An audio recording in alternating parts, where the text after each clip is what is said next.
মিয়ানমারের সঙ্গে সমুদ্র জয়ের ৭ বছর পেরোলেও তেল গ্যাস উত্তোলনে নেই অগ্রগতি। জ্বালানি অনুসন্ধানে জোর দেয়া হলে এড়ানো যেত ব্যয়বহুল এলএনজি নির্ভরতা, মত বিশেষজ্ঞের।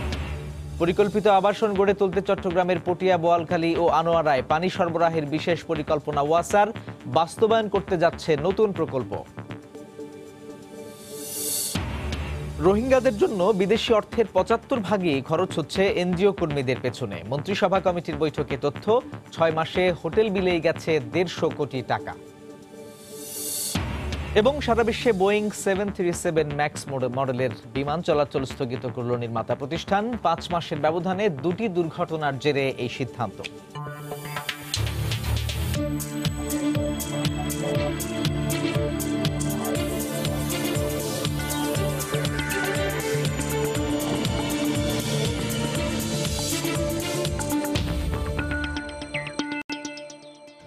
দেখছিলেন শিরোনাম। আমন্ত্রণ জানাচ্ছি দেশ ও দেশের বাইরের অর্থ বাণিজ্যের নানা খবর নিয়ে আমাদের নিয়মিত আয়োজন এই সময়ের বাণিজ্যে। আপনাদের সঙ্গে আছি সাজিদ রাজু। মিয়ানমারের সঙ্গে সমুদ্র জয়ের ৭ বছর পার করল বাংলাদেশ, কিন্তু এতদিনেও বিশাল সমুদ্র সীমা থেকে তেল গ্যাস উত্তোলনে নেই উল্লেখযোগ্য কোনো অগ্রগতি। বহুমাত্রিক জরিপ, মাল্টি ক্লায়েন্ট সার্ভেও ঝুলে আছে নীতি নির্ধারণী পর্যায়ের সিদ্ধান্তহীনতায়। বিশেষজ্ঞরা বলছেন, সমুদ্র থেকে জ্বালানি অনুসন্ধানে জোর দেয়া হলে ঝুঁকতে হতো না ব্যয়বহুল এলএনজি নির্ভরতার দিকে। ফারুক ভুঁইয়া রবিনের রিপোর্ট। বেশ ঢাক ঢোল পিটিয়ে উদযাপন করা হয়েছিল ২০১২ সালের ১৪ মার্চ মিয়ানমারের বিপক্ষে সমুদ্র জয়কে। তবে ৭ বছরেও এর সুফল ঘরে তুলতে পারেনি বাংলাদেশ। বিপরীতে সমুদ্র সীমা বিরোধ নিষ্পত্তির পর বাংলাদেশের সীমানা ঘেঁষে চলছে মিয়ানমারের তেল গ্যাস উত্তোলন। অথচ বাংলাদেশের বিশাল সমুদ্র সীমায় ২৬ ব্লকের ২২টিতেই শুরু হয়নি কোনো কার্যক্রম। বাকি ৪ ব্লকের কর্মযজ্ঞ কেবল অনুসন্ধান পর্যায়ে। গভীর সমুদ্রে ১৫ ব্লকের মধ্যে একমাত্র মিয়ানমার লাগোয়া ১২ নম্বর ব্লকে দ্বিমাত্রিক জরিপ করেছে দক্ষিণ কোরিয়ান কোম্পানি পোস্কোদায়ু। আর অগভীর সমুদ্রে ১১ ব্লকের মাত্র একটিতে শেষ হয়েছে অস্ট্রেলিয়ান কোম্পানি স্যান্তোসের ত্রিমাত্রিক জরিপ। আর ২টি ব্লকে শিগগিরই অনুসন্ধান কূপ খননের কথা ভারতীয় কোম্পানি ওএনজিসির। অন্যদিকে তেল গ্যাস উত্তোলনে বহুজাতিক কোম্পানিকে আকর্ষণ করতে বিশেষায়িত জরিপ মাল্টি ক্লায়েন্ট সার্ভের উদ্যোগও ৫ বছর ধরে থমকে আছে সরকারের শীর্ষ পর্যায়ের অনুমোদনের অপেক্ষায়। গ্যাস সংকট আমাদের জন্য অবশ্যম্ভাবী ছিল না। আজকে হয়তো গ্যাস খাত উন্নয়নের জন্য একটা মাইল ফলক হতে পারত যদি মাল্টি ক্লায়েন্ট সার্ভে করা যেত। মাল্টি ক্লায়েন্ট সার্ভেটা টেন্ডার হয়ে গেছে, পারচেজ কমিটি যাওয়ার মতো অবস্থা, বাট এটাকে একটু স্থগিত রাখার জন্য বলা হয়েছে, যার জন্য আমরা এখন বসে আছি। এই বিষয়গুলোর ব্যাপারে উপর মহলে সিদ্ধান্ত দরকার আমাদের। সম্ভাবনা থাকার পরও সমুদ্র বক্ষে তেল গ্যাস অনুসন্ধানে ধীরগতির কারণে জ্বালানি সংকট কাটাতে ধীরে ধীরে প্রাধান্য পাচ্ছে আমদানি নির্ভরতা। আর আমদানি করা এলএনজির ব্যয় মেটাতে ১ বছরের মধ্যে দ্বিতীয়বারের মতো নিতে হলো গ্যাসের দাম বাড়ানোর উদ্যোগ। বিশেষজ্ঞরা বলছেন, ব্যয়বহুল এলএনজি আমদানির নির্ভরযোগ্য ও সাশ্রয়ী বিকল্প হতে পারত সাগরের গ্যাস। যথোপযুক্তভাবে অনুসন্ধান না করে যে ব্যর্থতা, সেটা আজকের এলএনজি আমদানিকে ত্বরান্বিত করেছে এবং অর্থনীতির জন্য গুরুভার করে ফেলেছে। পিএসসিতে 3টা এলিমেন্ট থাকে, যে কস্টটা থাকে সেই কস্টটা রিকভার করে, বাকিটা প্রোডাকশন শেয়ারিং হয়। আমাদের প্রোডাকশন শেয়ারিং এর অংশ তো আমরা ফ্রি পেতাম, আমরা ওদের যে শেয়ারটা সেটা হয়তো আন্তর্জাতিক মূল্যে কিনতে হতো। জাতীয় জ্বালানি নিরাপত্তার স্বার্থে আমদানির পরিবর্তে নিজস্ব উৎসে জোর দেওয়ার তাগিদ বিশেষজ্ঞদের। নিরাপত্তার জন্য লোকাল। ফারুক ভুঁইয়া রবিন, সময় সংবাদ, ঢাকা। শিল্প বিকাশের পাশাপাশি পরিকল্পিত আবাসন গড়ে তোলার লক্ষ্যে দক্ষিণ চট্টগ্রামের ৩টি উপজেলা পটিয়া, বোয়ালখালী এবং আনোয়ারায় পানি সরবরাহের বিশেষ পরিকল্পনা নিয়েছে চট্টগ্রাম ওয়াসা। এরই অংশ হিসেবে বোয়ালখালীর ভান্ডালজুড়ি এলাকায় ১২০০ কোটি টাকা ব্যয়ে নতুন একটি পানি প্রকল্প বাস্তবায়ন করতে যাচ্ছে সংস্থাটি। মূলত প্রতিদিন কর্ণফুলী নদী থেকে উত্তোলিত ৬ কোটি লিটার পানি শোধনের মাধ্যমে সরবরাহ করা হবে এই অঞ্চলে। বিস্তারিত জানাচ্ছেন কমল দে। চট্টগ্রাম মহানগরীর খুব কাছাকাছি হওয়া সত্ত্বেও নানা সীমাবদ্ধতার কারণে কাঙ্ক্ষিত উন্নয়নের রোডম্যাপে ঢুকতে পারছে না দক্ষিণ চট্টগ্রামের বোয়ালখালী, পটিয়া এবং আনোয়ারা উপজেলা। অথচ নগরীকে সম্প্রসারণে এই 3টি উপজেলা বড় ধরনের ভূমিকা রাখতে পারে। কিন্তু শুধুমাত্র সুপেয় পানির অভাবে এখানে গড়ে উঠছে না মানসম্মত কোনো আবাসিক অবকাঠামো। এখানে 317টা প্লটের কোনো ব্যক্তি, কোনো প্লটের মালিক ঘর করতে পারতেছে না, শুধুমাত্র পানির জন্য, সুপ্রিয় পানির জন্য। শুধুই যে আবাসিকের সমস্যা রয়েছে তা নয়, শহরতলি হয়েও হচ্ছে না কাঙ্ক্ষিত শিল্পায়ন। এখানে বাধা পানি সংকট। মাত্র 7 থেকে 8টি শিল্প কারখানা রয়েছে এই এলাকায়। টেক্সটাইল মিল আছে, এগুলো কিন্তু সুপ্রিয় পানির অভাবে অনেক ক্ষতিগ্রস্ত হচ্ছে, বা যে ইন্ডাস্ট্রি করার যে একটা পরিকল্পনা আছে কিন্তু অনেকে এটা কিন্তু বাধাগ্রস্ত হচ্ছে শুধু পানীয় কারণে। এই অবস্থায় পানির সংকট নিরসনের পরিকল্পনা নিয়েছে চট্টগ্রাম ওয়াসা। 1200 কোটি টাকা খরচ করে কর্ণফুলী নদীর বোয়ালখালী অংশে স্থাপন করা হবে নতুন একটি পানি শোধনাগার। গত 2 বছর আগে প্রকল্পটি একনেকে অনুমোদন হওয়ার পর এখন চলছে ঠিকাদার নিয়োগের প্রক্রিয়া। আমরা একটা প্রকল্প নিয়েছি, যে প্রকল্প থেকে 6 কোটি লিটার ক্যাপাসিটির ট্রিটমেন্ট প্ল্যান্ট করছি ভান্ডারজুরি নামক একটা জায়গাতে। সেটা আমরা আশা করতেছি আগামী 3 বছরের মধ্যে শেষ হয়ে যাবে, পাইপলাইন সহ। তবে দীর্ঘমেয়াদী যাচাই বাছাই কিংবা পরিকল্পিতভাবে পানি উত্তোলনের ব্যবস্থা না হলে ভবিষ্যতে এই প্রকল্প ভেস্তে যেতে পারে বলে শঙ্কা এই নদী গবেষকের। কর্ণফুলীর উপর যেসব প্রজেক্টগুলো নেওয়া হচ্ছে সবগুলোই কিন্তু সমানভাবে প্রভাব পড়বে, এবং সেই প্রভাবের ক্ষেত্রে কর্ণফুলীকে পরিচ্ছন্ন রাখা, কর্ণফুলীকে দূষণমুক্ত রাখা একটা দায় হয়ে পড়বে। সাঙ্গুকেও এক্ষেত্রে ব্যবহার করা উচিত, কেন সাঙ্গুর উপরে এই প্রভাবগুলো কম আছে। 2022 সালের মধ্যে এই প্রকল্প থেকে পুরোদমে পানি সরবরাহ করা হবে বলে জানিয়েছে ওয়াসা কর্তৃপক্ষ। কমল দে, সময় সংবাদ, চট্টগ্রাম। নদীমাতৃক বাংলাদেশে দখল দূষণ থেকে নদী উদ্ধারের আকুতি এখন কেঁদে ফেরে। দখলদারদের দম্ভের কাছে হোঁচট খায় আদালতের নির্দেশনা, সরকারের সদিচ্ছাও। ঠিক এমন সময় নদীর দখলদারিত্ব উদ্ধারে অনুপ্রেরণা জুগিয়েছে উত্তরের জেলা নীলফামারীর ডোমারের মানুষ। দীর্ঘ 5 বছরের আন্দোলনের পর প্রভাবশালীদের দখলদারিত্ব থেকে মুক্ত করে সাধারণের অধিকারে দেওনাই নদীকে ফিরিয়ে দিয়েছে প্রশাসন। নদীকৃত্য দিবসে শাকিল মাহমুদের ক্যামেরায় সেই গল্প জানাচ্ছেন রতন সরকার। একসময় নৌপথের যোগাযোগ ছিল এই দেওনাই নদীতেও। এর ওপর নির্ভরশীল ছিল আশেপাশের 10 গ্রামের কৃষি। কিন্তু সরকারি দপ্তরের অসাধু লোকজনের সহায়তায় নিজেদের মৎস্যজীবী দাবি করে বছরের পর বছর লিজ নিয়ে ভূখ দখল করে আসছিল লক্ষ্মীচাপ ইউনিয়নের একদল প্রভাবশালী। নিম্ন শ্রেণীর মানুষ জীবিকা নির্বাহ করে খায়, অনেকেই সেচের কাজে ব্যবহার করে, কিন্তু লক্ষ্মীচাপের এক মহল আসি নদীটিকে ওরা জলমহল ঘোষণা করে। 57 যুবক নদীকে দখলে নেয়, তারা আমাদেরকে মাছ ধরতে দেয় না, নদীর পানি ছুঁতে দেয় না। শালকি নামে আন্তঃসীমান্ত নদীটি বাংলাদেশে প্রবেশ করে উত্তর সীমান্তের ডোমার দিয়ে, এরপর দেওনাই নাম নিয়ে প্রবাহিত হয়েছে। শুরুতে প্রতিবাদ হলেও তা রোধে হামলা মামলার সবই করেছে প্রভাবশালীরা। দখলদারিত্ব পাকাপোক্ত করতে নদীটিকে জলমহল বানানোর সব প্রক্রিয়া যখন শেষ করে চক্রটি, তখন দমন পীড়ন রুখে দাঁড়ান গ্রামের মানুষ। প্রতিপক্ষ প্রশাসনও পক্ষে আসে। জয়ের মালা গলায় ওঠে সংগ্রামীদেরই। অনেক ভয় ভীতির পরেও আমরা এটা রক্ষা করছি, অনেক কষ্ট করে আমরা এটা রক্ষা করছি এলাকাবাসী। নদী পাড়ের মানুষ জেগে উঠলে বাংলাদেশের সমস্ত নদীকেই রক্ষা করা সম্ভব।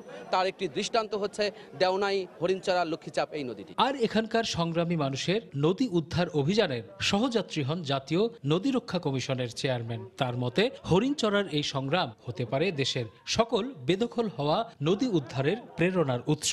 আমি আহ্বান জানাতে চাই বাংলাদেশের সকল নদী পাড়ের মানুষকে যে আপনারা এইভাবে সচেতন হন, এগিয়ে আসুন। আমরা আপনাদের সাথে আছি, সরকারও আছে, জাতীয় নদী রক্ষা কমিশন আপনাদের পাশে থেকে নদীকে উদ্ধার করবে। এভাবে প্রতিটি জনপদে প্রতিটি নদী অন্তপ্রাণ মানুষের উদ্যোগে সার্থক হোক আন্তর্জাতিক নদীকৃত্য দিবস। যারা এর বিরোধিতা করেছে। রতন সরকার, সময় সংবাদ, ডোমার, নীলফামারী। নদী দখলমুক্ত করতে চলমান অভিযানের 18তম দিনে সাভারের আমিনবাজার এলাকায় উচ্ছেদ অভিযান চালাচ্ছে বিআইডব্লিউটিএ। সেখানে আছেন রিপোর্টার মাহমুদ রাকিব। সরাসরি যাচ্ছি তার কাছে। রাকিব। হ্যাঁ রাজু, আপনি জানেন যে ঢাকার চারপাশের নদী দখলমুক্ত করতে বিআইডব্লিউটিএর প্রায় 2 মাস ধরে যে উচ্ছেদ অভিযান চলছে, আজ তার 18তম দিনের উচ্ছেদ চলছে। তো এই মুহূর্তে আমরা আছি তুরাগ নদীর আমিনবাজার পাশে। তা আমি একটু আপনাকে দেখাতে চাই বিষয়টি। ঠিক আমরা একদম তুরাগ পাড়ে দাঁড়িয়ে আছি। তুরাগ পাড় বললে ভুল হবে, তুরাগ নদীর মধ্যে দাঁড়িয়ে আছি, কারণ এই তুরাগটা ভরাট করেই এই অংশগুলো করা হয়েছে। আমরা যেখানে দাঁড়িয়ে আছি এটি একটি হাউজিং। এই হাউজিংটি হলো মূলত আমিনবাজার এলাকায় পড়েছে। এই হাউজিংটির নাম হলো আমরা যতদূর জানতে পেরেছি রূপালী সৈকত নামে এই হাউজিং। তো এই হাউজিংটি আপনি এখানে আসলে বহু জায়গা, কয়েক একর জায়গা দখল করে হাউজিংটি করেছে এবং আপনি দেখছেন যে এই হাউজিংটি করবার জন্য প্রাথমিকভাবে যে দখলের প্রক্রিয়া সেটি কিন্তু এটি। এই যে দেখছেন বিভিন্নভাবে সীমানা পিলার প্রথম করা হয়েছে এবং সীমানা পিলারগুলো করার পর এখানে বালু ভরাট করা হয় এবং সেই বালু ভরাট করার যে আমি যদি একটু আপনাকে দেখাই পাইপ, যেগুলো লোহার পাইপ দিয়ে বালু এনে এখানে ভরাট করা হয়, সেই পাইপগুলো আপনি দেখছেন এই যে বালুর সেই পাইপ বাঁশের সুন্দর করে বাঁশ দিয়ে তৈরি করে একটি লাইন করে এই বালু ভরাটটি করা হচ্ছে। তার প্রক্রিয়া কিন্তু এরকম। এবং আমি যদি আপনাকে দেখাই এটা যে তুরাগ নদীর আমরা মাঝখানে দাঁড়িয়ে আছি সেটি কিন্তু ঠিক আমার সামনে আমিনবাজার সেতু যে আপনি দেখছেন, আমি জানি না ক্যামেরায় আপনি কতটুকু স্পষ্টভাবে দেখতে পাবেন, কিন্তু দেখবার কথা। আমরা কিন্তু একদম যদি সেতু হিসেব করে আমরা এই মুহূর্তে দাঁড়িয়ে আছি একদম আমিনবাজার ব্রিজের মাঝামাঝি যে পিলারটি রয়েছে সেই পিলার বরাবর। তো এই তো বুঝতে পারছেন এই পুরো নদীটি কিন্তু দখল করে এমন অসংখ্য পিলার দিয়ে এটি দখল প্রক্রিয়া করেছে এই হাউজিং কোম্পানিটি। তো ডান পাশে এখন দেখছেন যে আমি যদি দেখাই আমার ডান দিকে ধীরে ধীরে সেতুটি দেখানোর পরে এখানের যে পিলারগুলো আছে সেই পিলারগুলো এখন এক্সকাভেটর দিয়ে গুড়িয়ে দেওয়া হচ্ছে এবং শুধু কিন্তু এগুলো যে ভেঙে ফেললে বা উচ্ছেদ করলে এই দখল প্রক্রিয়া বন্ধ হবে তা কিন্তু নয়। যারা এখানে আছেন তারা বলছেন যে এই জায়গাগুলো পুরোপুরি খনন করতে হবে, খনন করে এই যে পিলারগুলো উচ্ছেদ করার পরে এখানে খনন করে নদীর প্রবাহ ফিরিয়ে আনতে হবে। তো সেই কাজগুলোও কিন্তু অনেক বড় কাজ, অনেক দীর্ঘমেয়াদী কাজ এবং অনেক অর্থের প্রয়োজন। তো সে কারণেই যারা উচ্ছেদ অভিযান পরিচালনা করছেন তারা বলছেন যে শুধুমাত্র উচ্ছেদ না করে সরকারিভাবে এদের নামে আইনের মাধ্যমে যেটি বলা হয় আইনের মাধ্যমে কেস করে তাদেরকে জরিমানার আওতায় আনতে হবে, তাদের টাকা দিয়েই এই জায়গাগুলো খনন করে তুরাকের যে প্রবাহ সেটি ফিরিয়ে আনার উদ্যোগ নিতে হবে। তো উচ্ছেদ অভিযান চলছে, দেখা যাক আজকে মূলত গাবতলীর একদম শেষ অংশে কিন্তু যাওয়ার কথা রয়েছে। তো দেখা যাক আজকে শেষ পর্যন্ত কত দূর যেতে পারে বিএডব্লিউটির এই উচ্ছেদ অভিযান। এই ছিল আমার কাছে সবশেষ। রাজু। অগ্রণী ব্যাংকের বার্ষিক ব্যবসায়িক সম্মেলন চলছে রাজধানীর ইন্টারকন্টিনেন্টাল হোটেলে। সেখানে বক্তব্য রাখছেন ব্যাংকটির ব্যবস্থাপনা পরিচালক মোহাম্মদ শামসুল ইসলাম। আমরা সরাসরি চলে যাচ্ছি সেখানে। 42টি ব্যাংক এবং 28টি নন ব্যাংকিংকে আমরা 11,857 কোটি টাকা লিকুইডিটি সাপোর্ট দিয়েছি। আমরা মার্চেন্ট ব্যাংকিংয়ে আমাদের আইসিবির মাধ্যমে 1,750 কোটি টাকা তহবিল সরবরাহ করেছি।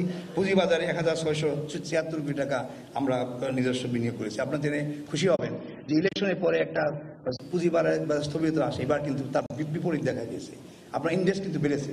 আমরা ইলেকশনের আগে কিন্তু আমরা 700 কোটি টাকা আইসিবিকে এককভাবে অগ্রণী ব্যাংক দিয়েছে এবং দিয়েছে বলে কিন্তু একটা রিপার্কেশন, পজিটিভ রিপার্কেশন আসছে পুঁজিবাজারে এবং পুঁজিবাজারে কিন্তু ইন্ডেক্স বেড়েছে। আমরা ইকুইটি পার্টিসিপেশনে কিন্তু আমাদের একটা ভূমিকা আছে। আমরা ফার্মার্স ব্যাংক, যেটা বর্তমানে পদ্মা ব্যাংক, সেখানে কর্মসংস্থান ব্যাংক, আইসিবি এবং বাংলাদেশ কমার্স ব্যাংকে কিন্তু আমরা ইকুইটি সাপোর্ট, আমাদের ক্যাপিটাল আমরা দিয়েছি। অগ্রণী ব্যাংক একমাত্র সরকারি ব্যাংক, রাষ্ট্রমালিকাধীন ব্যাংক যার অফশোর ব্যাংকিং ওবিইউ রয়েছে এবং ওবিইউতে আমাদের মোটামুটি আমাদের বিনিয়োগ $124 মিলিয়ন। আমরা স্বল্প সুদে ঋণ দিই, 4% করে আমরা মশলাতে দিই, 4.5% করে হাওড়ে দিই, 5% করে আমরা 5.5% করে আমরা বকনা বাছুরে দিই, যাতে দুধের দেশ স্বয়ংসম্পূর্ণ হয় এবং 8.5% শস্য ঋণ। আমাদের কিন্তু যখন কৃষকদেরকে 10-11% লোন দিত, প্রাইভেট দিত আরও বেশি, তখন কিন্তু আমরা অনেকে ব্যাংক 9% দিত, আমরা কিন্তু 8.5% করে দিচ্ছি। আমরা ক্ষুদ্র মাঝারি ব্যবসায়ের জন্য এসএমই খাতে 3,879 কোটি টাকার বিপরীতে যেটা টার্গেট ছিল তারা 4,300 কোটি টাকা আমরা বিনিয়োগ করেছি, অর্জনের হার 110%। আমরা কি এসএমইকে কিন্তু আমরা প্যাট্রোনাইজ করতে চাই এবং এসএমইর জন্য আজকে আমাদের একজন গুণী গ্রাহককেও আমরা সম্বোধনা দেব। নারী উদ্যোক্তা উন্নয়নে অগ্রণী ব্যাংক অগ্রণী ভূমিকা রয়েছে। আমরা 211 কোটি টাকা কিন্তু নারী উদ্যোক্তা উন্নয়নে আমরা ঋণ দিয়েছি। আমাদের গ্রিন ব্যাংকিংয়ে সোলার প্যানেল, বায়োগ্যাস, ইটিপি এবং ছাদে বনায়নের জন্য আমরা 40 কোটি টাকারও বেশি আমরা ঋণ প্রদান করেছি। আমরা কর্পোরেট সোশ্যাল রেসপন্সিবিলিটি CSR-এ আমরাও কিছু আমাদের অবদান আছে। আমরা রাজশাহী ইউনিভার্সিটিতে অগ্রণী ব্যাংক স্বর্ণপদকের দীর্ঘদিন ধরে চালু আছে, এটা আমরা এবারও আমরা অব্যাহত রেখেছি। আমরা অগ্রণী ব্যাংকের বার্ষিক ব্যবসায়িক সম্মেলন চলছে রাজধানীর ইন্টারকন্টিনেন্টাল হোটেলে। আমরা এতক্ষণ সরাসরি যুক্ত ছিলাম সেখানে। দেশের অর্থনীতির সবচেয়ে দুর্বল জায়গা ব্যাংক ও আর্থিক খাত, এমনটাই মনে করেন অর্থমন্ত্রী আ.হ.ম মুস্তফা কামাল। গতকাল রাজধানীর খামারবাড়ির কৃষিবিদ ইনস্টিটিউটের অডিটোরিয়ামে আয়োজিত জনতা ব্যাংকের বার্ষিক সম্মেলনে তিনি এ মন্তব্য করেন। এ সময় অর্থ মন্ত্রণালয় ও এর সঙ্গে জড়িত প্রতিষ্ঠানগুলোর দুর্নীতির বিরুদ্ধে হুঁশিয়ারি দেন মন্ত্রী। অনুষ্ঠানে বাংলাদেশ ব্যাংকের গভর্নর বলেন, ব্যাংক খাতের সবাইকে স্বচ্ছতা ও জবাবদিহিতা নিশ্চিত করতে হবে। সেই সাথে তিনি ক্ষুদ্র ও মাঝারি উদ্যোক্তাদের আরও বেশি পরিমাণ ঋণ দিতে উৎসাহিত করেন। 5 বছর আগেও জনতা ব্যাংক ঋণ, আমানত, নগদ সংরক্ষণ, মূলধন পর্যাপ্ততা বিভিন্ন সূচকে রাষ্ট্রীয় মালিকানার অন্যান্য ব্যাংকগুলোর তুলনায় অনেক ভালো অবস্থানে ছিল। কিন্তু গেল 2 বছরেই ব্যাংকটির খেলাপি ঋণ বেড়েছে 3 গুণ। শুধুমাত্র অ্যানন্টেক্স ও ক্রিসেন্ট গ্রুপের কাছেই ব্যাংকটির পাওনা 10,000 কোটি টাকারও বেশি। বর্তমানে জনতা ব্যাংকের মূলধন ঘাটতি 5,000 কোটি টাকা ছাড়িয়েছে। এসব পরিসংখ্যানের পাশাপাশি 2018 সাল শেষে 964 কোটি টাকার পরিচালন মুনাফা, 1200 কোটি টাকার শ্রেণীকৃত ঋণ কমানো, আমদানি রপ্তানি বাণিজ্যে প্রবৃদ্ধির চিত্র উঠে আসে জনতা ব্যাংকের বার্ষিক সম্মেলনে। শাখাওয়ারি বিভিন্ন ব্যবসায়িক সূচকাঙ্ক অর্জন ইতিবাচক হলেও বৃহৎ দুটি গ্রুপভুক্ত ঋণ খেলাপি হয়ে পড়ায় আমরা চ্যালেঞ্জের সম্মুখীন হয়েছি। সম্মেলনে অর্থমন্ত্রী বলেন, ঋণের টাকা ফেরত দিতে চাইলে কোনো ব্যবসায়ীকে জেলে পাঠানো হবে না। সেই সাথে সৎ ব্যবসায়ীদের দেয়া হবে সব ধরনের সহায়তা। যদিও মন্ত্রী হতাশা প্রকাশ করে বলেন, ব্যাংকের প্রতি মানুষের আস্থা কমে যাচ্ছে। আমাদের এখন এই মুহূর্তে সবচেয়ে যে দুর্বলতম জায়গাটি সেটি হচ্ছে আমাদের ব্যাংক এবং সকল আর্থিক প্রতিষ্ঠান। এটা কিন্তু বাস্তবতা, কিন্তু এখন সেটা কতটা আমাদের ক্ষত হয়েছে সেটা আমি জানি না, এবং সেটা জানার জন্য আমি প্রত্যেকটি প্রতিষ্ঠানে আমি একটি স্পেশাল অডিটের ব্যবস্থা করব। আমি আরেকদিন মিটিং করব এখানে, সেই মিটিংয়ে আমি কিন্তু শপথ করাবো, হাত তুলে শপথ করতে হবে যে আপনারা দুর্নীতিকে নো বলবেন, নিজেরা দুর্নীতি করবেন না, অন্য কাউকে দুর্নীতি করার জন্য সাহায্য করবেন না। বাংলাদেশ ব্যাংকের গভর্নর বলেন, ব্যাংক খাতে খেলাপি ঋণের পরিমাণ কিছুটা কমে 10.3% দাঁড়িয়েছে। এখন থেকে সঠিকভাবে গ্রাহক মূল্যায়ন করে ঋণ দিলে খেলাপির হ্রাস টানা যাবে বলেও উল্লেখ করেন তিনি। সকল স্তরে আপনাদের স্বচ্ছতা, জবাবদিহিতা নিশ্চিত করতে হবে, কারণ আমাদের সবচেয়ে বড় প্রয়োজন এখন হলো কর্পোরেট সুশাসন। সকল ব্যাংকের জন্য প্রয়োজন cottage, micro, small and medium industries. সেখানে আপনি স্মল অ্যান্ড মিডিয়ামে যান, আপনি লার্জ ইন্ডাস্ট্রি লোন থেকে আমাদের এটি বেশি দরকার। এটিতে আমাদের কর্মসংস্থানের বিশেষ ব্যবস্থা হয়। সম্মেলনে অর্থমন্ত্রী জানান, ব্যাংকিং বোঝেন না এমন কোনো ব্যক্তিকেই ভবিষ্যতে আর পরিচালনা পর্ষদে রাখা হবে না। হরিপদ সাহা, সময় সংবাদ, ঢাকা। রিজার্ভ চুরির অর্থ ফেরত পেতে যুক্তরাষ্ট্রের আদালতে আরসিবিসির বিরুদ্ধে মামলা করায় ফিলিপিন্সের আর্থিক প্রতিষ্ঠানটি চাপে পড়েছে বলে মনে করেন বাংলাদেশ ব্যাংকের গভর্নর ফজলে কবির। পাশাপাশি যুক্তরাষ্ট্রের আদালতের নিয়ম এবং আইনজীবীদের পরামর্শ অনুযায়ী অর্থ ফেরতে আরসিবিসির সাথে সমঝোতার চেষ্টা করা হচ্ছে বলে জানান গভর্নর। সকালে জনতা ব্যাংকের বার্ষিক সম্মেলন শেষে সাংবাদিকদের প্রশ্নের জবাবে তিনি আরও বলেন, আরসিবিসির করা মানহানির মামলায় কোনো সমস্যা তৈরি হবে না। মানহানি মামলা তারা করেছে একটা, তারা অত্যন্ত বেকায়দা অবস্থায় আছে আমাদের নিউ ইয়র্কের দায়েরকৃত মামলার জন্য। আমরা ফেডারেল রিজার্ভ ব্যাংক নিউ ইয়র্ককে এগ্রিমেন্ট করে তাদের পূর্ণাঙ্গ সাপোর্ট এখানে দেওয়া হবে, এই এগ্রিমেন্ট করে আমরা দায়ের করেছি। এটাতে এই জন্য তারা হয়তো একটা মানহানি মামলা করলো, কিন্তু এটা কোনো মূল মামলা না, ওটাই হলো বড় মামলা। মামলা শুরু হওয়ার আগে ওই একটা এক্সস্ট করতে হয় ওটা, এবং ফেডারেল রিজার্ভ ব্যাংক তাই চাচ্ছিল। আমরা একসাথে করেছি, ফেডারেল রিজার্ভ ব্যাংক এবং বাংলাদেশে নিযুক্ত নিউ ইয়র্কের ল ফার্ম, তারা সব একসাথে গেছে। বন্ড সুবিধা পাওয়া ওয়্যারহাউসগুলোর মাধ্যমে আনা শুল্কমুক্ত পণ্য বাজারে বিক্রির বিষয়ে জিরো টলারেন্স নীতি গ্রহণ করেছে জাতীয় রাজস্ব বোর্ড এনবিআর। গতকাল রাজধানীর মতিঝিলে Metropolitan Chamber of Commerce MCCI কার্যালয়ে এক সভায় একথা বলেন এনবিআর চেয়ারম্যান মোশাররফ হোসেন ভূঁইয়া। তিনি আরও বলেন, এবারের বাজেট হবে বিনিয়োগ বান্ধব, প্রণোদনা থাকবে দেশীয় শিল্প সুরক্ষায়, বড় আকারের বাড়তি কোনো কর আরোপ করা হবে না। এ সময় ব্যবসায়ীরা বলেন, বিনিয়োগ বৃদ্ধির মাধ্যমে কর্মসংস্থান তৈরি করে বেকারত্ব কমানো গেলে উন্নয়ন টেকসই হবে না। সভায় এমসিসিআই সভাপতি নিহাদ কবির সহ অন্যান্য সদস্যরা উপস্থিত ছিলেন।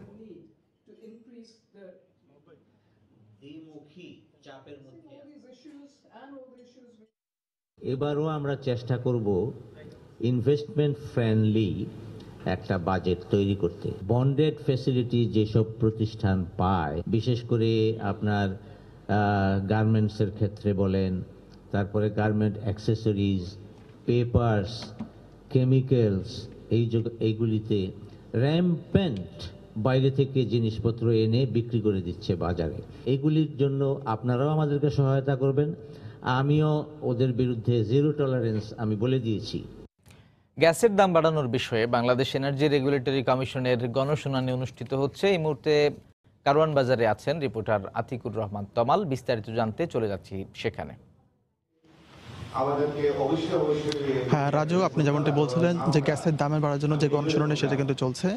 আজ কিন্তু শেষ দিন, আপনি হয়তো দেখতেই পাচ্ছেন যে গ্যাসের মূল্য বৃদ্ধির যে গণশুনানি সেটা কিন্তু সকালবেলা শুরু হয়েছে, অর্থাৎ সকাল 10:30টায় সেটি শুরু হয়। এটি কিন্তু বিকেল পর্যন্ত চলার কথা রয়েছে। আপনাকে জানিয়ে রাখি যে আজকে কিন্তু কর্ণফুল ডিস্ট্রিবিউশন কোম্পানি তারা গ্যাসের মূল্য বৃদ্ধির জন্য তারা কিন্তু বলেছেন, এবং তারা যেটি বলছেন যে তারা যে পরিমাণ এলএনজি তারা আনতে যাচ্ছেন এবং সেটা যে অবকাঠামো ব্যয়, সেই ক্ষেত্রে তারা কিন্তু বলতে চাচ্ছেন যে বিদ্যুৎ কেন্দ্রে 208%, সার কারখানায় 211%, ক্যাপটিভ পাওয়ারে 96 ভাগ, শিল্পে 132 ভাগ, চা বাগানে 107 ভাগ, বাণিজ্যিকে 41 ভাগ এবং সিএনজি ফিডে 50 ভাগ তারা গ্যাসের মূল্যবৃদ্ধি তারা কিন্তু প্রস্তাব করেছেন। এছাড়া আপনাকে জানেন নাকি এর আগে যে 5টি কোম্পানি, তিতাস সহ 5টি কোম্পানি যে গ্যাসের মূল্যবৃদ্ধির প্রস্তাব করেছে, সবাই কিন্তু প্রায় 100 ভাগ গ্যাসের দাম বাড়ানোর কিন্তু কথা বলেছেন। এবং সে জায়গা থেকে কিন্তু যে বাসাবাড়িতে যে গ্যাস ইউজ করা হয়, তো সেখানে কিন্তু বলা হয়েছে যে গ্যাস এক বার্নারের, অর্থাৎ এক বার্নারের চুলা সেটির দাম কিন্তু 750 টাকা বর্তমানে নির্ধারিত রয়েছে, কিন্তু সেটি কিন্তু বাড়িয়ে 1350 টাকা তারা কিন্তু প্রস্তাব করেছে।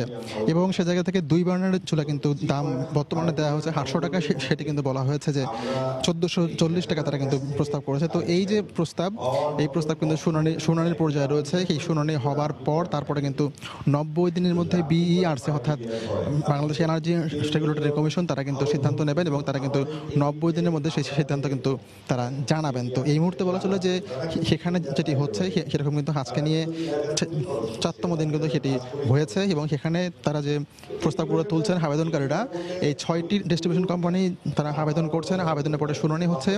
শুনানির যে নিষ্পত্তি সেটি কিন্তু এখনও আসলে হয়নি, সেটি 90 দিনের মধ্যে হওয়ার কথা রয়েছে।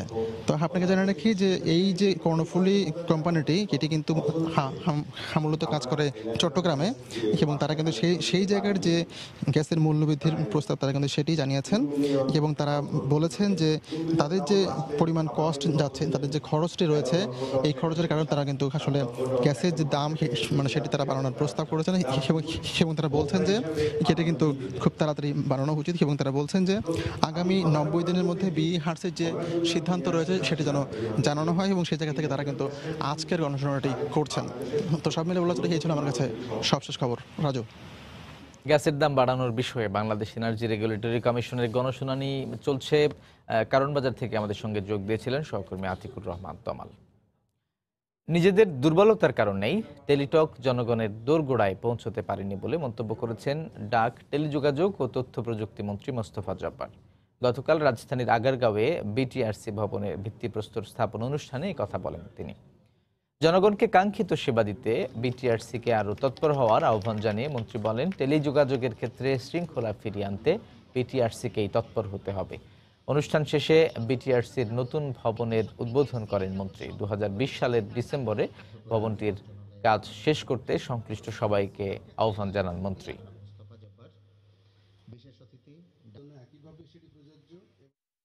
আবার টেলিটক কি কারণে সেবা দিতে পারে না? যেখানে দেশের সবচেয়ে বড় টেলি যোগাযোগ প্রতিষ্ঠানটি 40,000 কোটি টাকা বিনিয়োগ করেছে, আমরা সেখানে 3,600 কোটি টাকা বিনিয়োগ করেছি। আমাদের নিজেদের দুর্বলতাগুলো দেখার প্রশ্ন আছে, তবে আমি এইটুকু আশ্বস্ত করতে পারি যে আমাদের যেখানে যেখানে যতটুকু দুর্বলতাগুলো আছে, যেই জায়গাগুলোতে আমরা যথাযথভাবে ভূমিকা পালন করতে পারছি না, সরকার, সিটি কর্পোরেশন, পরিকল্পনাবিদরাই পারে নিরাপদ ও টেকসই শহর গড়ে তুলতে, এমনটাই জানিয়েছেন দুর্যোগ ও ত্রাণ প্রতিমন্ত্রী ডাক্তার এনামুর রহমান। গতকাল রাজধানীর সিরডাপ মিলনায়তনে নিরাপদ ও টেকসই শহর, মানুষের নিরাপত্তা ও অভিবাসন বিষয়ক এক সেমিনারে কথা বলেন তিনি। অভিবাসন নিয়ে কাজ করার সংস্থার রামরু আয়োজিত এই অনুষ্ঠানে উপস্থিত ছিলেন বিদেশি বিভিন্ন সংস্থার প্রতিনিধি সহ বিভিন্ন বিশ্ববিদ্যালয়ের শিক্ষক, গবেষক ও সংশ্লিষ্ট ব্যক্তিরা। এ সময় চট্টগ্রাম সিটি কর্পোরেশন এলাকার বিভিন্ন সমস্যা তুলে ধরেন ভুক্তভোগীরা। বক্তারা বলেন, দেশের বিভিন্ন প্রান্ত থেকে শহরমুখী অভিবাসীদের নাগরিক সুবিধা নিশ্চিত করাও নৈতিক দায়িত্ব নগর কর্তৃপক্ষের।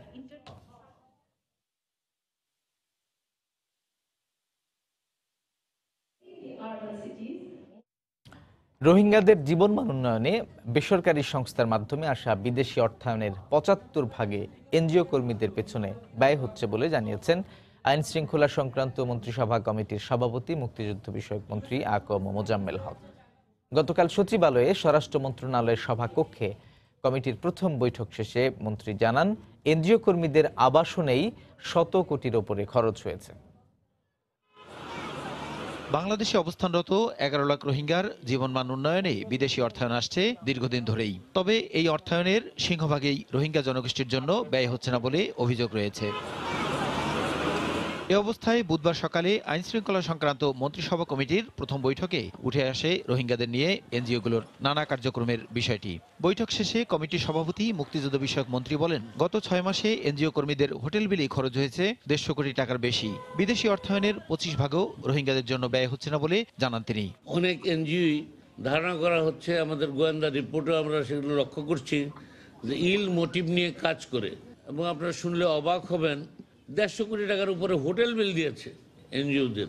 এই বিদেশ থেকে যে টাকা আনে সেটা যারা ভুক্তভোগী অর্থাৎ যারা রোহিঙ্গা তাদের জন্য ২৫% খরচ হয় না। আমরা পর্যালোচনা করে দেখেছি ৭৫ ভাগে খরচ হয় যারা এগুলো দেখাশোনা করার জন্য যারা আসে ওনাদের জন্য। রোহিঙ্গাদের ভাষান্তরে স্থানান্তর নিয়ে বিদেশিদের উদ্বেগের কোনো কারণ নেই বলেও মন্তব্য করেন মন্ত্রী। ভাষান্তরে রেখে দিবে না চিটাগাঙে রেখে দিবে, এইটা তো বিদেশের কনসার্ন হওয়ার কথা না। তারা মানবেতর জীবনযাপন যাতে না করে, তাদের সুষ্ঠু লেখাপড়ার সুযোগ আছে কিনা, চিকিৎসার সুযোগ আছে কিনা, টয়লেট ফ্যাসিলিটি আছে কিনা, এই সমস্ত জিনিস দেখা। সে ব্যাপারে যদি তারা কোনো কনসার্ন থাকে নিশ্চয়ই সরকার সেটা বিবেচনায় নেবে। অতীতের যে কোনো সময়ের চেয়ে আইন শৃঙ্খলা পরিস্থিতি ভালো দাবি করে মোজাম্মেল হক বলেন, সন্ত্রাস ও জঙ্গিবাদ নিয়ন্ত্রণে কঠোর নজরদারির নির্দেশ দেওয়া হয়েছে। প্রসূন আশিস, সময় সংবাদ, ঢাকা। বিশ্বের দীর্ঘতম সমুদ্র সৈকত কক্সবাজারে দেশ বিদেশ থেকে ছুটে আসেন হাজার হাজার পর্যটক, কিন্তু এই সৈকতের প্রবেশদ্বারগুলোর বিশৃঙ্খল অবস্থা। সচেতন মহলের দাবি, পর্যটন নগরীর সৌন্দর্য বর্ধনের সরকারি সংস্থাগুলো কিছুই করেনি, আর সরকারি সংস্থাগুলোর সমন্বয়হীনতার কারণে কিছু করা যাচ্ছে না বলে অভিযোগ কক্সবাজার উন্নয়ন কর্তৃপক্ষের। সুজাউদ্দিন রুবেলের তথ্য, মোহাম্মদ ফরাদের ছবি নিয়ে রিপোর্ট।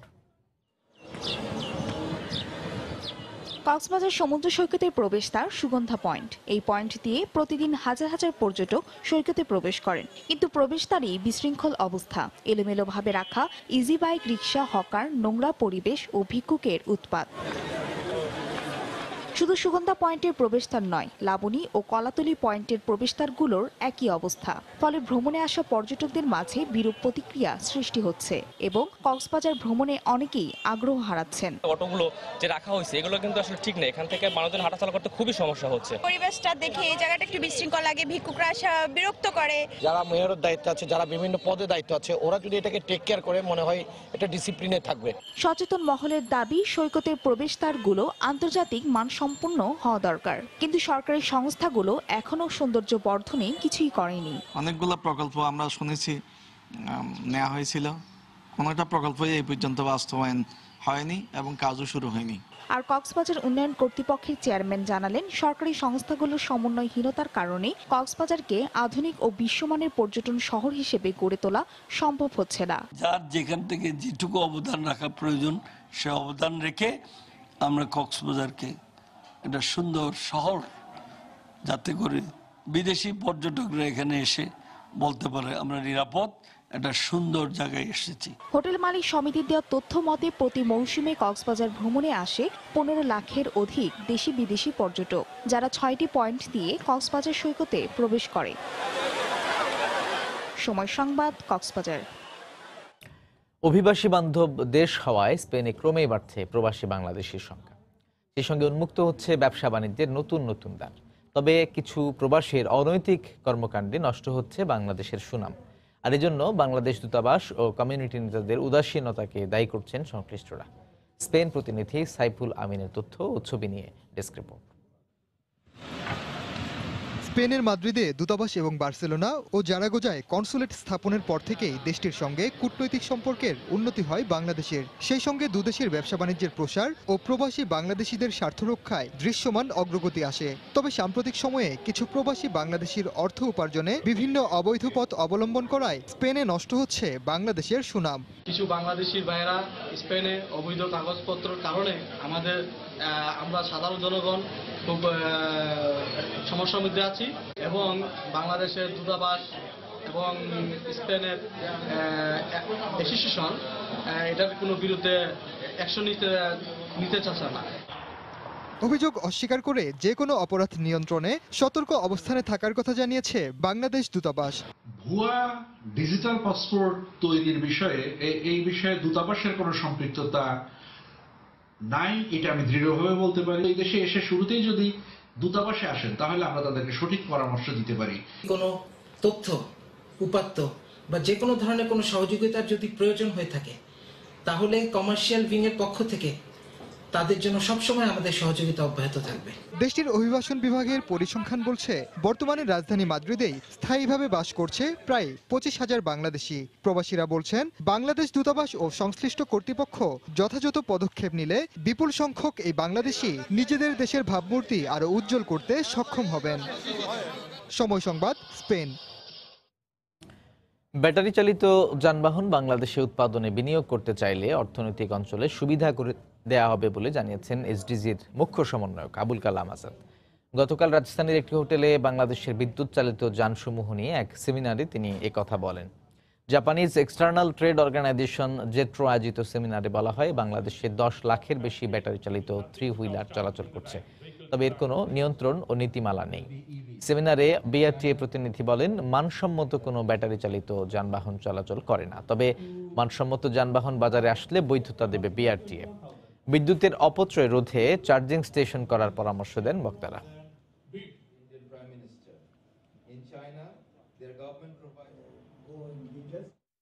দুটি বড় দুর্ঘটনার পর বোয়িং 737 ম্যাক্স উড়োজাহাজকে পাইলটরা মনে করছেন কিলার বা হত্যাকারী। কেন হত্যাকারী হিসেবে চিহ্নিত হলো নতুন মডেলের এই উড়োজাহাজটি? পাইলটদের মতে এই মডেলে যেসব প্রযুক্তি সংযোজন করা হয়েছে তাতে স্বয়ংক্রিয়ভাবেই কারিগরি সমস্যা হচ্ছে এবং পাইলট বুঝে ওঠার আগেই বিমান বিধ্বস্ত হচ্ছে। একটা এয়ারক্রাফট টেক অফ করতেছে, টেক অফ করার পরে রং সেন্স করার কারণে অটোমেটিকলি হঠাৎ পাইলট দেখতেছে ফ্লাইং এর মধ্যে টেক অফ করতেছে, হঠাৎ করে এয়ারক্রাফট নোজ ডাউন হয়ে গেল এবং পড়ে যাচ্ছে। এত সুইফট হচ্ছে পাইলট কিছু বুঝে ওঠার আগেই কিন্তু ক্র্যাশ করে যাচ্ছে। সেই জন্য ওরা বলতেছে যে কিলার্স, যেটাতে জাহাজটা আমাকে মেরে ফেলবে। সুতরাং এই অবস্থায় কোনো এয়ার স্পেস তো সেফ না, উইচ ভেরি ডেঞ্জারাস। এবং এই দুইটা ঘটনায় এত বেশি ডেঞ্জারাস এবং এখানে কিছু করার নাই বলেই কিন্তু ওয়ার্ল্ড ওয়াইড এটাকে এখন স্টপ করে দিচ্ছে সবাই। বিশ্বের সব দেশে বোয়িং 737 ম্যাক্স মডেলের উড়োজাহাজ চলাচল স্থগিত করেছে নির্মাতা প্রতিষ্ঠানটি। মার্কিন এই বিমান প্রস্তুতকারী সংস্থা জানায় 371টি ম্যাক্স এয়ারক্রাফটের চলাচল স্থগিত করা হয়েছে। 5 মাসের ব্যবধানে এই মডেলের 2টি বিমান বিধ্বস্ত হওয়ায় এমন সিদ্ধান্ত নেওয়া হলো। বোয়িং 737 চালনার জন্য পর্যাপ্ত নিরাপদ না হওয়ায় পর্যন্ত এই সিদ্ধান্ত কার্যকর থাকবে। দর্শক, এবার জানিয়ে দেব ঢাকা স্টক এক্সচেঞ্জ ডিএসসির লেনদেন পরিস্থিতির খবরাখবর। চলে যাচ্ছে ডিএসসির অফিসিয়াল ওয়েবসাইট dscbd.org-তে। দেখতে পাচ্ছি সকাল 9:30টায় লেনদেন শুরু হওয়ার পর থেকে এখন পর্যন্ত সকাল 10:30টা লেনদেন শুরু হওয়ার পর থেকে এখন পর্যন্ত ঢাকা স্টক এক্সচেঞ্জ ডিএসসির প্রতিটি সূচক বেশ চাঙ্গা ভাব লক্ষ্য করা যাচ্ছে। প্রধান সূচক এক্স 7 পয়েন্ট বেড়ে 5660 পয়েন্টে অবস্থান করছে এই মুহূর্তে। ডিএসসির বাছাই সূচক 30 ইন্ডেক্স সেটি 5 পয়েন্ট বেড়ে 2011 পয়েন্টে অবস্থান করছে। আর ডিএসসির সরিয়া ইন্ডেক্স ডিএসসিএস সেটি 1 পয়েন্ট বেড়ে 1293 পয়েন্টে অবস্থান করছে। এখন পর্যন্ত ঢাকা স্টক এক্সচেঞ্জ ডিএসসিতে 154 কোটি টাকার লেনদেন হয়েছে। লেনদেন হওয়া কোম্পানিগুলোর মধ্যে 119টি কোম্পানির শেয়ার এবং মিউচুয়াল ফান্ডের দর বেড়েছে, কমেছে 132টির এবং অপরিবর্তিত রয়েছে 70টি কোম্পানির শেয়ার এবং মিউচুয়াল ফান্ডের দর।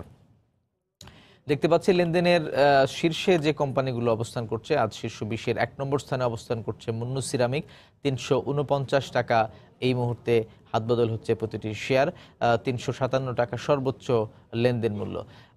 তারপরের যে কোম্পানির মার্কেন্টাইল ইন্স্যুরেন্স কোম্পানি, এটি 36 টাকা 70 পয়সা দর নিয়ে এই মুহূর্তে হাতবদল হচ্ছে প্রতিটি শেয়ারের। 37 টাকা পর্যন্ত সর্বোচ্চ মূল্যে প্রতিটি শেয়ার লেনদেন হয়েছে এবং গতকালের সর্বশেষ লেনদেন মূল্য ছিল 33 টাকা 70 পয়সা। ব্র্যাক ব্যাংক রয়েছে এর পরের অবস্থানে 85 টাকা দর নিয়ে 3 নম্বর স্থানে অবস্থান করছে। বাংলাদেশ আমেরিকান টোবাকো এই কোম্পানিটি রয়েছে, ব্যাট রয়েছে 4 নম্বর স্থানে 4570 টাকা প্রতিটি শেয়ার এর দর এই মুহূর্তে রয়েছে। ইউনাইটেড পাওয়ার জেনারেশন ডিস্ট্রিবিউশন কোম্পানি লিমিটেড রয়েছে 406 টাকা 90 পয়সা দর নিয়ে 407 টাকা পর্যন্ত সর্বোচ্চ মূল্যে হাতবদল হয়েছে প্রতিটি শেয়ারের। রেকিট বেনকিসার বিডি লিমিটেড এই কোম্পানিটি রয়েছে এই মুহূর্তে শীর্ষ 20-এর 6 নম্বর স্থানে 3227 টাকা প্রতিটি শেয়ারের মূল্য এই মুহূর্তে লক্ষ্য করা যাচ্ছে। 3245 টাকা সর্বোচ্চ দর। ডাচ বাংলা ব্যাংক পরের অবস্থান রয়েছে 8 নম্বর স্থানে রয়েছে লিগেসি ফুড। বাটা শুরু রয়েছে 9 নম্বর স্থানে এবং তার মোটামুটি এই ছিল আমার হাতে এখন পর্যন্ত ঢাকা স্টক এক্সচেঞ্জ ডিএসসির সব শেষ খবরাখবর। এই সময়ের বাণিজ্যের শীর্ষ সংবাদ জানিয়ে দিচ্ছি আরও একবার। মিয়ানমারের সঙ্গে সমুদ্র জয়ের 7 বছর পেরোলেও তেল গ্যাস উত্তোলনে নেই অগ্রগতি। জ্বালানি অনুসন্ধানে জোর দেয়া হলে এড়ানো যেত ব্যয়বহুল এলএনজি নির্ভরতা, মত বিশেষজ্ঞের। পরিকল্পিত আবাসন গড়ে তুলতে চট্টগ্রামের পটিয়া, বোয়ালখালী ও আনোয়ারায় পানি সরবরাহের বিশেষ পরিকল্পনা ওয়াসার বাস্তবায়ন করতে যাচ্ছে নতুন প্রকল্প। রোহিঙ্গাদের জন্য বিদেশি অর্থের 75 ভাগই খরচ হচ্ছে এনজিও কর্মীদের পেছনে। মন্ত্রিসভা কমিটির বৈঠকে তথ্য, 6 মাসে হোটেল বিলেই গেছে 150 কোটি টাকা। এবং সারা বিশ্বে বোয়িং 737 ম্যাক্স মডেলের বিমান চলাচল স্থগিত করল নির্মাতা প্রতিষ্ঠান। 5 মাসের ব্যবধানে 2টি দুর্ঘটনার জেরে এই সিদ্ধান্ত। এ ছিল এই সময়ের বাণিজ্য। যে কোনো খবর পেতে ভিজিট করুন সময়নিউজ.টিভি। আপনার মোবাইলে সময় টিভি দেখতে ও সকল খবর পেতে ডাউনলোড করুন সময় অ্যাপ। সঙ্গে থাকুন সময়।